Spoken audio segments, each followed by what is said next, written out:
The Last of Us Season 2 just finished, and wow, from heartbreak to horrifying moments, this season pulled zero punches and pushed Ellie and the audience into some dark, painful territory.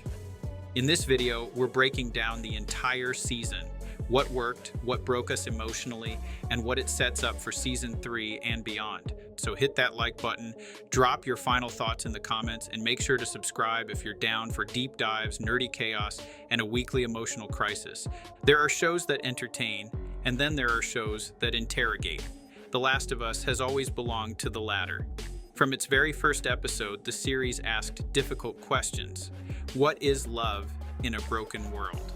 What is survival when humanity has already lost itself? And most piercing of all, what is left of you after you lose everything? In The Last of Us Season 2, there is no attempt to ease viewers in with false hope or early victories.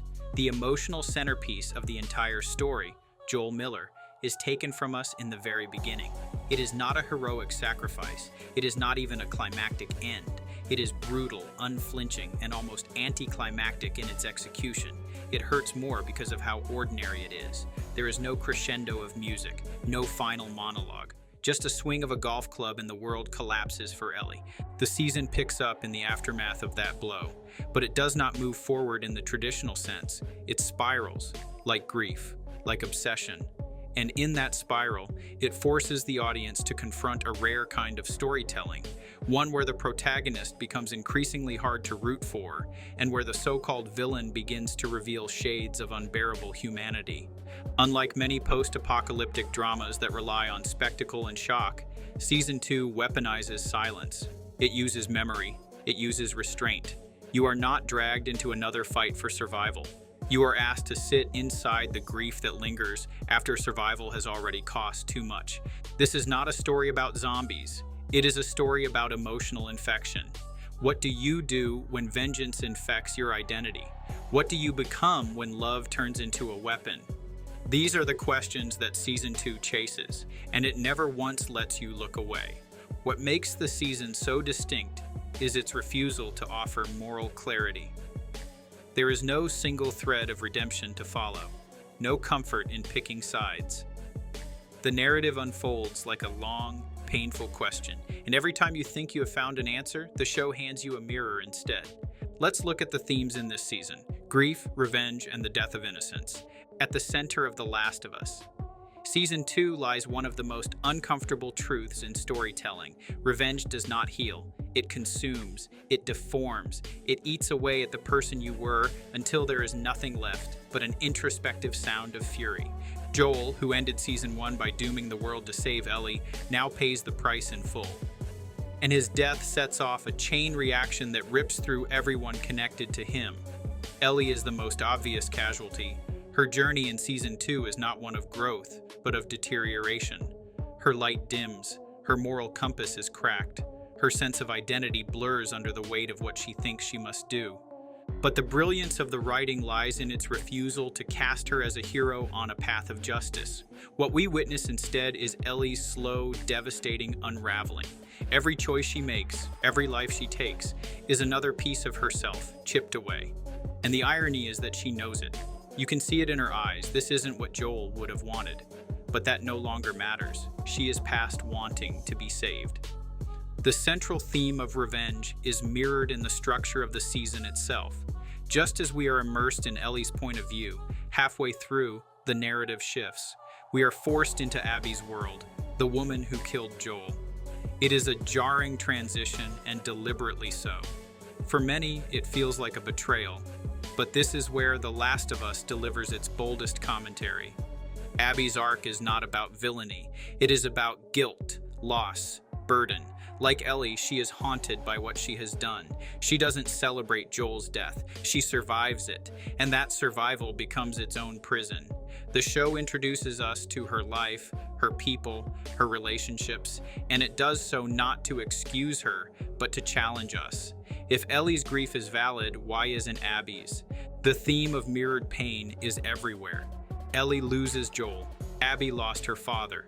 Both become weapons. Both destroy lives in pursuit of an idea of closure that never arrives. And by the end, both stand broken in different ways. Characters and performances. Bella Ramsey's portrayal of Ellie in Season 2 is something close to alchemy. In Season 1, they gave us a version of Ellie who still believed in the possibility of light, no matter how small. In Season 2, that light is gone. Ramsey transforms Ellie into a vessel of grief and violence, someone who is not only suffering, but inflicting suffering, and hating herself for it every time. What makes Ellie's arc so disturbing is how honest it feels. There is no leap into villainy. There is no sudden darkness. It creeps in slowly, through choices that seem justifiable until they are not. By the time Ellie finds herself alone in a dark room, knife trembling in her hands, we realize we have arrived at the end of something sacred. Her humanity is still there, but barely. Abby played with powerful restraint and physical presence. She is not likable at first. She is meant to be abrasive, hardened, and difficult to read, but slowly, through the quiet moments, watching her with Lev, seeing her care for Yara, we begin to see a person who is trying desperately not to drown in the ocean of her past. The supporting characters add crucial layers. Dina, portrayed with tenderness and clarity, acts as Ellie's last connection to hope. She is the person who sees the collapse coming and cannot stop it. Tommy, Joel's brother, undergoes his own arc of bitterness and futility. Once a man of principle, he becomes evidence of what happens when loss hardens into obsession. And then there is Lev, a Seraphite child who escapes both his religious cult and the hatred of the outside world. His bond with Abby is one of the few moments of grace in the entire season.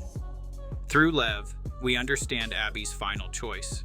Through Lev, we see a future that does not repeat the past. It reminds us what survival can look like when it is not shaped by vengeance. Every performance in this season is marked by pain, but none of it is wasted. It all builds toward a haunting mosaic of what it means to be human in a world where humanity has become a luxury. Cinematography, direction, and score. Visually, The Last of Us. Season 2 is not interested in stylized beauty. It wants you to feel the cold, the rot, the emptiness. The forests of the Pacific Northwest, filmed in British Columbia, are both majestic and oppressive. Trees tower like old gods, rivers run thick with silence, and the buildings are bones, empty, decaying, haunted. The camera moves like a witness rather than a participant. Long, quiet tracking shots let you sit with the characters. Nothing is rushed. From Ellie sitting alone in an abandoned theater to Abby traversing a war-torn Seattle, the camera lingers. It makes you feel the weight of their choices, the silence between words, the distance between what they wanted and what they became. Lighting is used with precision. The most violent acts happen not in dramatic shadows, but in blunt daylight. The showrunners understand that horror does not always need darkness. Sometimes the most terrifying things happen when you can see everything clearly. On the other hand, scenes of tenderness are often muted in tone, washed out, almost fading like memories already leaving. The direction, particularly in scenes of combat, is grounded and raw. Every punch, every wound, every gasp is meant to hurt. One particular scene, Ellie and a woman trapped in a flooded basement, plays more like psychological warfare than a traditional action beat. You feel trapped, and that feeling stays with you. And then there is the music.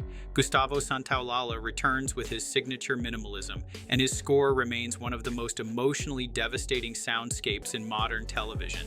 The guitar is not a melody, it is a scar, a wound that sings. It rises not during action, but in the moments after, when the blood has dried and the regret begins to settle.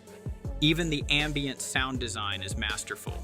The groan of old wood, the hiss of distant infection, the way a character breathes when afraid.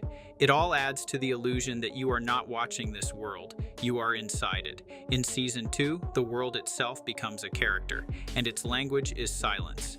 Season 2 ends not with closure, but with absence. Ellie, once vibrant, now walks away from everything. The person she became in pursuit of vengeance has left her empty. She lets Abby go, not out of mercy, not out of kindness, but because she has finally seen what her journey cost her, and there is nothing left to trade.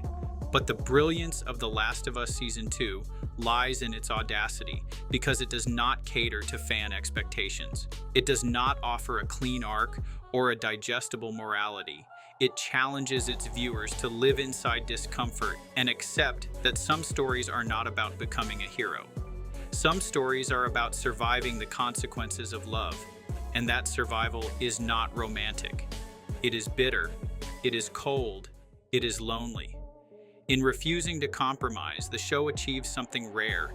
It tells a story about grief, vengeance, identity, and forgiveness, without ever offering the comfort of resolution. And that's a wrap on The Last of Us Season 2. Easily one of the most brutal, beautiful seasons of TV in recent memory. We want to hear from you. What moment hit the hardest? What are your hopes or fears for Season 3? Drop it all in the comments. If you haven't seen our episode-by-episode breakdowns, go binge those next. We've been crying together all season. Don't forget to like, subscribe, and hit the bell so you don't miss what's next, especially as we cover more HBO hits, comic book chaos, and all things nerd culture. This is Podcasting While Nerdy, and we're just getting started.